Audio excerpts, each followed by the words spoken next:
And then I wake up on the floor in the kitchen like, He goes, old enough to talk to me like a man, old enough to get your ass beat like one.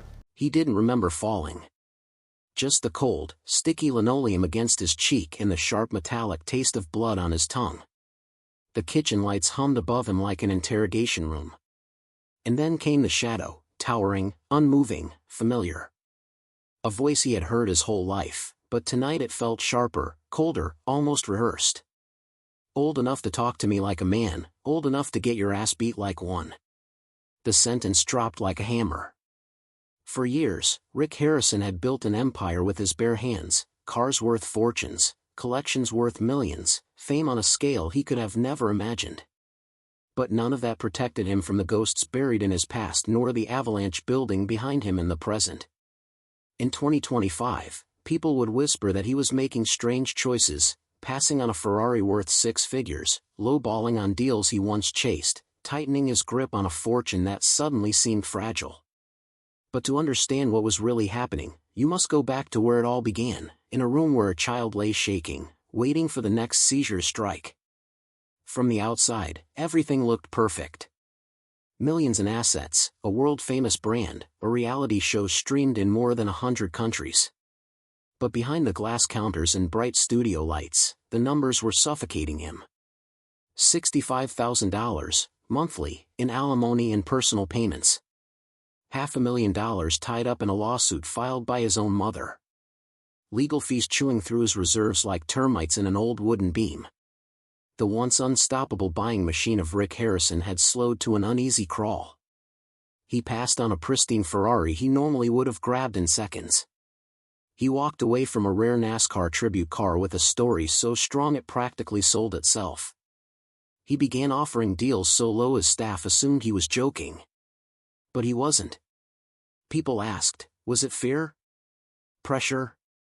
A secret financial hit? Or something deeper, something that had been festering long before the Pawn Empire, long before the show, long before Vegas ever heard the name Rick Harrison? Rumors flew across forums, fan pages, and collectors groups. Some said the shop wasn't doing well anymore. Others insisted he was liquidating assets quietly. A few whispered that the internal family fights were far worse than anyone realized. But one question echoed louder than all the speculation: why was Rick Harrison, the man who could read a deal from a mile away, suddenly pulling back from everything that built his fortune? The truth wasn't in the 2025 headlines. It wasn't hidden in the lawsuits or the alimony documents. It wasn't even in the shop's financial ledgers. To understand the man crumbling under the weight of his own legacy, you have to go back decades, before the fame, before the empire, before the cars. Back to the boy lying in a dark room, listening to the static inside his skull. Because the answer wasn't about money. It was about pain. Rick Harrison was just 8 when his body betrayed him for the first time. It began with a buzzing, low, electric, like tangled power lines humming inside his skull. Then everything locked. His muscles froze, his tongue tore against his teeth, and his legs twisted violently. When he came out of it, the room felt tilted, like he was underwater. He couldn't stand. Sometimes he couldn't speak. Doctors called it focal onset aware seizures, a name that sounded clinical, cold, and emotionless compared to the fear he felt every time his body went to war against itself. These attacks didn't come once or twice. They arrived every month for nearly 10 years, leaving him drained, aching, unable to walk for days. While other kids played tag, Rick lay in hospital beds staring at ceiling panels. While classmates ran laps in PE, he sat alone, sweat dripping down his back as he waited for the next seizure to take him. His childhood became a cycle of pain, fear, and silence. But pain does something strange to a young mind. It sharpens it. Shapes it. Quietly rewires it. Rick spent more time in isolation than most adults do in a lifetime. With nothing but books to fill the void, he devoured everything, from children's adventure stories to dense history texts far above his grade level. While his body weakened, his mind strengthened. He began to see the world differently. He saw patterns others missed. He noticed details most people walked past without thinking. He learned to observe faces, posture, tone, because when you grow up fearing humiliation in every classroom and hallway, you learn to read people fast. The seizures, the bullying, the loneliness, they became teachers. They gave him a strange advantage. Rick didn't know it then, but the skills he was building in that quiet, painful childhood would one day become the foundation of the world's most famous pawn empire.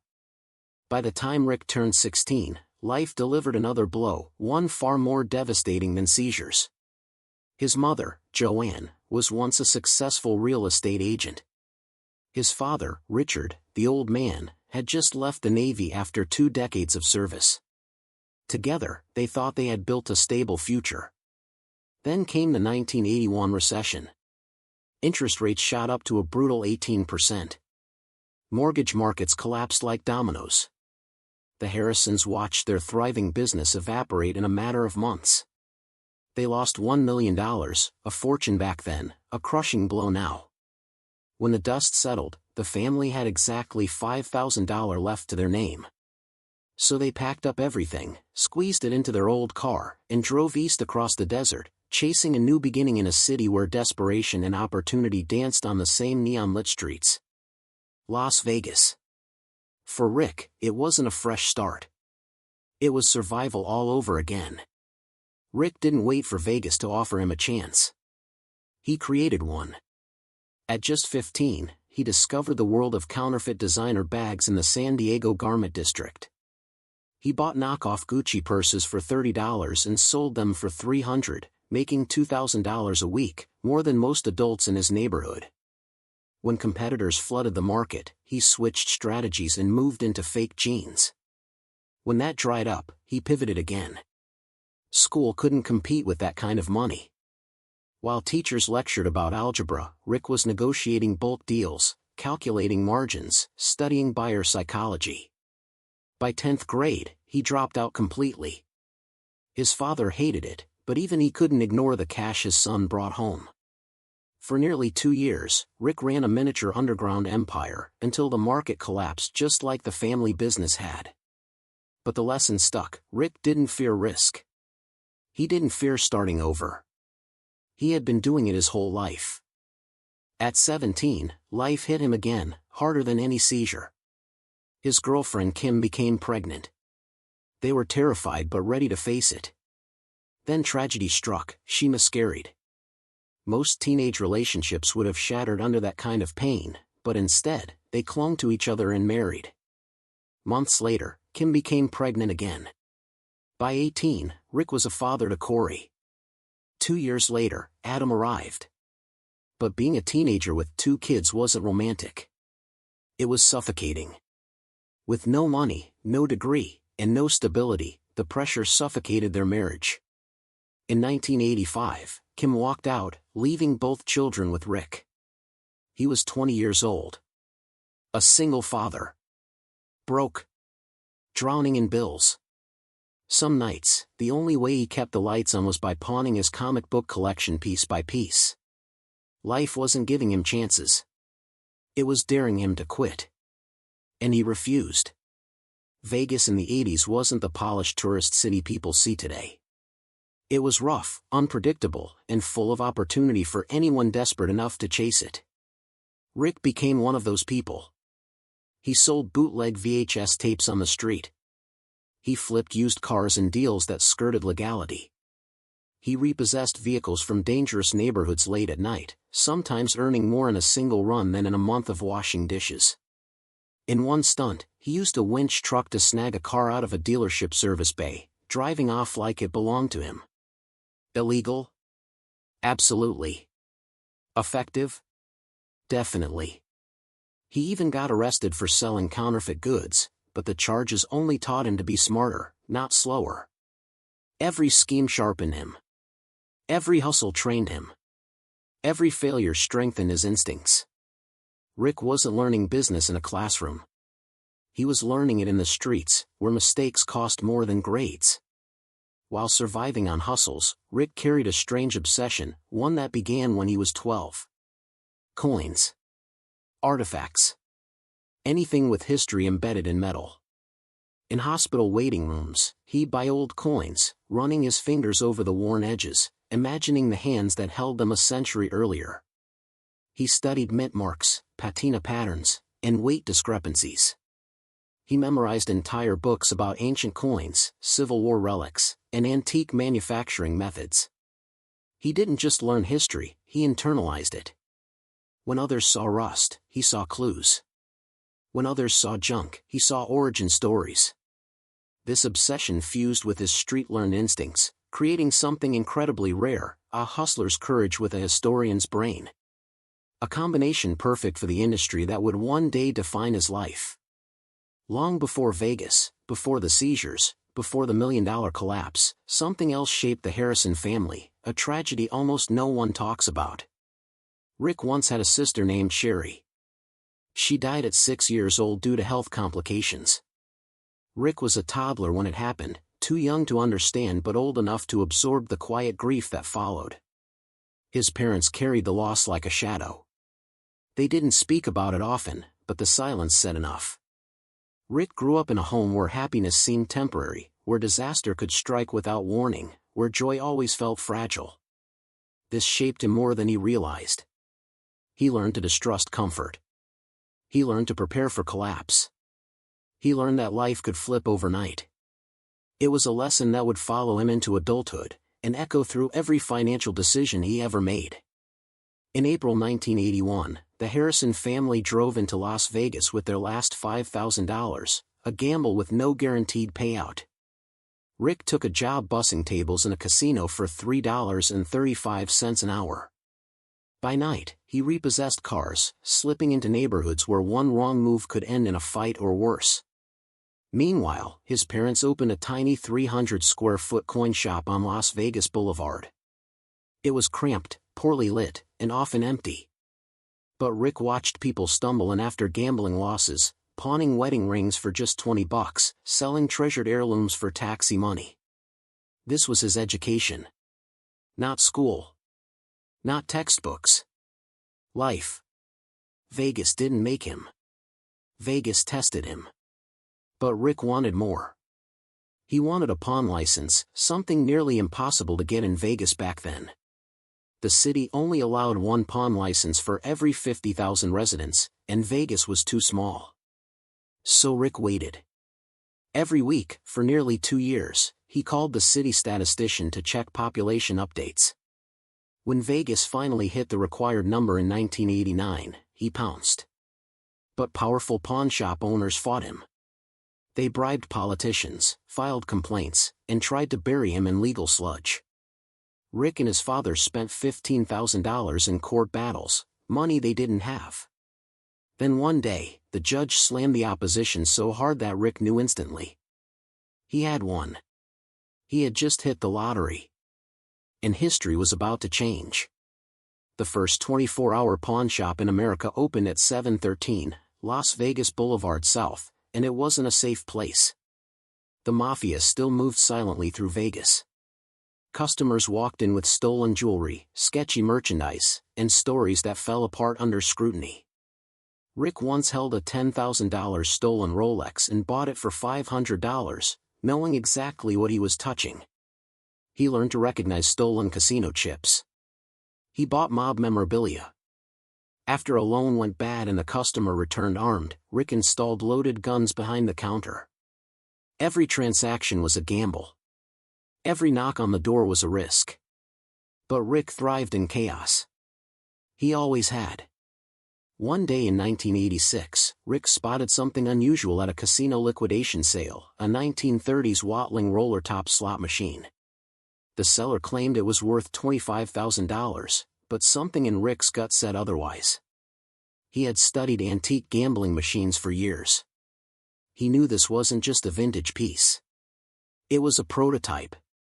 Rare. Valuable. Almost mythical.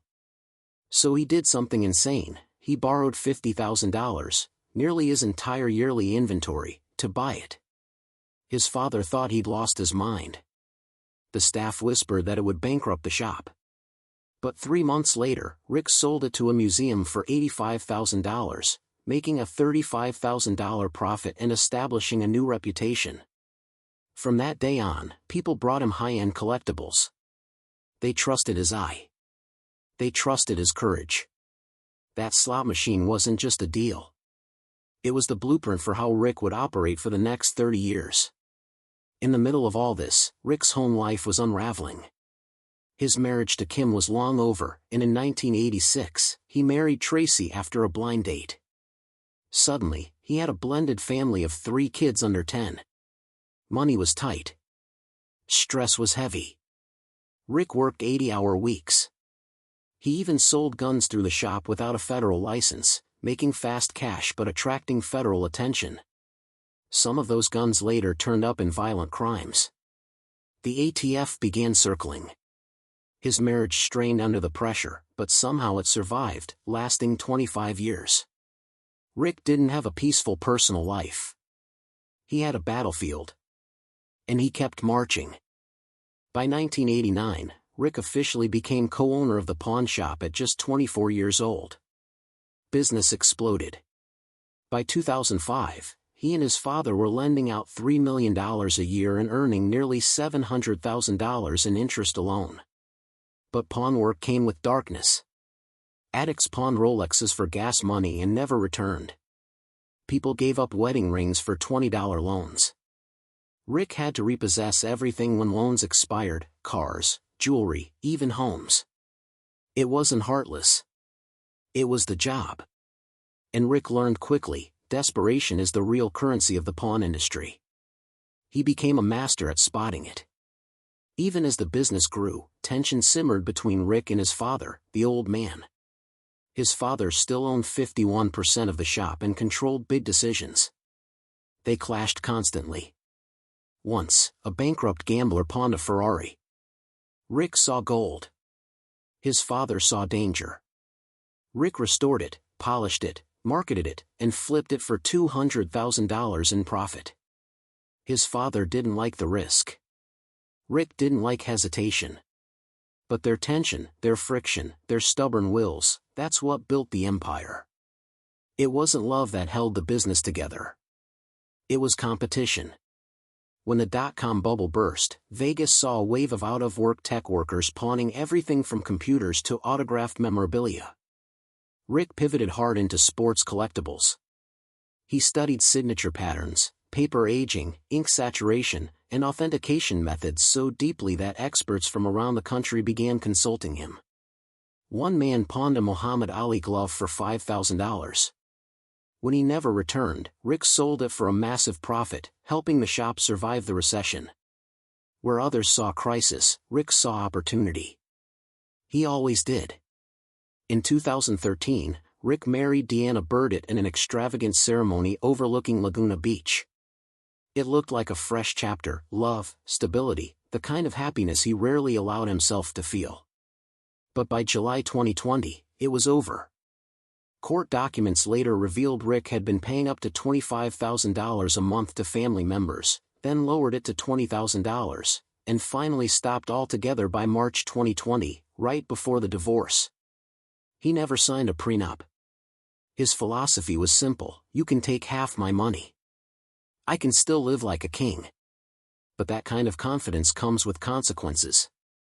The divorce drained him emotionally and financially. He even pawned his beloved 1940 Chevrolet Deluxe just to maintain liquidity. He had built multiple empires. He could build another. But the hits kept coming. On July 19, 2009, fate knocked on the door. Pawn Stars premiered on the History Channel.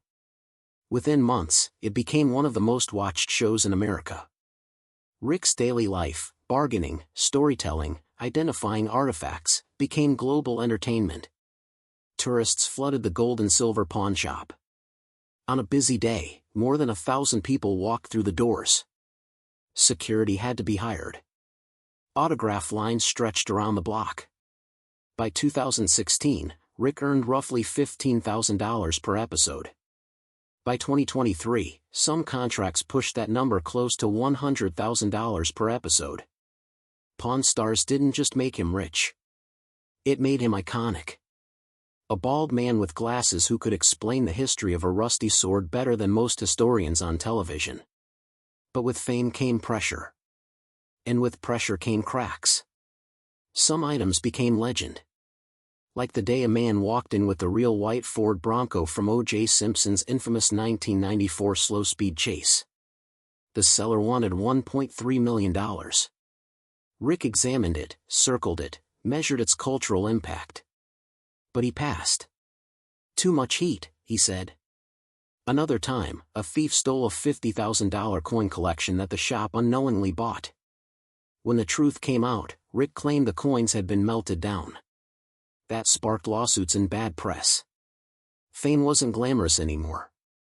It was exhausting. People saw the TV personality. They didn't see the man buried under lawsuits, public scrutiny, and internal family turmoil. In 2021, the ugliest chapter began. Rick's own mother, Joanne Harrison, sued him. She claimed that when her husband, the old man, was in a coma, Rick tricked her into giving up her 51% ownership of the shop. She accused him of stopping the $25,000 monthly payments she received after her husband's death in 2018. Worse, she claimed Rick was hiding over $500,000 in cash and silver her husband had kept. In 2022, she even obtained a temporary restraining order to stop him from touching family assets. A mother and son, once survivors of recession and poverty, were now legal enemies. The show made them famous. But fame also broke them. While fighting his mother in court, Rick faced another war, this time with his son, Corey. On set, tension simmered. They disagreed on deals, strategies, and the future of the business. The world saw them laughing and bargaining on TV. But behind camera lights, conversations ended with slammed doors and cold silence. The Pawn family that millions adored was fracturing from within. And fans began to notice the cracks. By 2025, something felt off. Rick passed on cars he once jumped on without hesitation. He lowballed deals so aggressively that longtime employees exchanged worried glances behind the counter. He rejected a $100,000 Ferrari outright, something unimaginable just years earlier. Some blamed the lawsuits. Some blamed the divorce. Some whispered that the empire wasn't as strong as it looked. But those who truly understood Rick knew the truth: he always expected disaster. He spent his entire life preparing for collapse. Maybe the collapse finally arrived. Today, Rick Harrison stands at a crossroads. Surrounded by fame, fortune, legal battles, broken relationships, and a legacy admired around the world, yet heavy enough to crush him. Fans wonder, is this the beginning of a comeback? Or the final unraveling of a man who has spent his entire life dodging disaster? Rick built his empire from seizures, from poverty, from the ashes of a broken childhood. He rebuilt himself again and again. So the real question isn't whether he can rise. It's whether he still wants to. What many fans never knew was that Rick quietly carried another burden, one he never talked about on Pawn Stars. Doctors had warned him for years that the stress of running a 24-hour shop, filming non-stop, and handling lawsuits could trigger neurological issues tied to his childhood seizures. Migraines hit him like sledgehammers. Blackouts. Moments where he forgot details he normally recalled instantly: dates, mint marks, manufacturing stamps. The kind of details his entire reputation depended on. He brushed it off, blaming exhaustion, long workdays, and production pressure. But deep down, he felt it, the same buzzing in his skull from childhood. The same static before the storm. He feared it was returning. And when your entire identity is built on sharp memory and fast judgment, losing that edge feels like losing your soul. As Rick grew more famous, something else changed. People around him didn't see a man anymore. They saw a bank account. Old friends showed up with business opportunities. Distant relatives appeared with emotional stories and urgent financial emergencies. A former friend tried to sue him after losing money in a gambling deal, claiming Rick advised him. Even some shop employees whispered that Rick had lost his touch after he rejected a six-figure weapons collection. The tighter Rick held his wallet, the more enemies he created. He wasn't being greedy. He was being careful. But in Vegas, caution is treated like betrayal. he started sleeping with his phone on silent. Stopped answering calls after 9 p.m. Stopped attending public events unless producers forced him. Fame didn't isolate him. People did. In early 2024, whispers began swirling across Vegas collecting circles. Was Rick secretly planning to sell the shop? A broker claimed he had approached them discreetly. A real estate agent said he'd asked about valuation. A production assistant claimed the show might end sooner than expected. Rick denied everything on camera, smiling like he always did. But behind closed doors, he knew the truth. He had run the pawn shop for decades. It consumed his life, ruined his marriages, cost him friends, and placed him under a scorching spotlight. He wondered if it was time to walk away. But walking away from the pawn shop wasn't just retiring. It meant dismantling the legacy he built from broken bones, repossessions, bankruptcies, and late-night hustles. It meant stepping into a life with no bargaining, no chaos, no adrenaline. And he wasn't sure he knew how to live without that. While Rick was fighting his own wars, another headache returned. Chumlee. The lovable fan favorite had been arrested years earlier for drugs and weapons charges. Rick had helped him quietly behind the scenes, paying lawyers, managing PR, and shielding the show from backlash. But trouble followed Chumlee like a shadow. When new allegations surfaced, producers panicked. Networks demanded statements. Lawyers called Bailey. And once again, all eyes landed on Rick. He couldn't abandon his friend. But every new incident chipped away at the empire one crack at a time. Fans saw Chumlee as comic relief. Rick saw him as a responsibility, another weight pulling him underwater. One he couldn't drop without breaking the family image the show depended on. Corey Harrison wasn't just Rick's son. He was his shadow, his competitor, and sometimes his biggest critic. As Rick slowed down, Corey did the opposite, buying property, investing in restaurants, and making moves behind the scenes. He wanted control. And he wasn't subtle about it. He openly challenged Rick on deals, questioned his decisions, and pushed for modernizing the shop in ways Rick hated. The staff felt the tension immediately. 2 Harrisons. 1 throne. The father-son dynamic that fans loved was slowly becoming a quiet war for the future of the brand. Every time Rick walked past the portrait of his father hanging in the shop office, he felt a familiar heaviness. The old man had built the foundation. Rick had expanded it. But Corey believed he was the rightful heir. For years, fans believed the shop functioned like a family. But behind those walls, the old man's absence created a vacuum, one filled with expectations, resentment, and unresolved conflict. Sometimes Rick would sit alone at night in the shop's back office, staring at old paperwork signed by his father. He wondered if he had honored the man who raised him, or ruined the empire he started.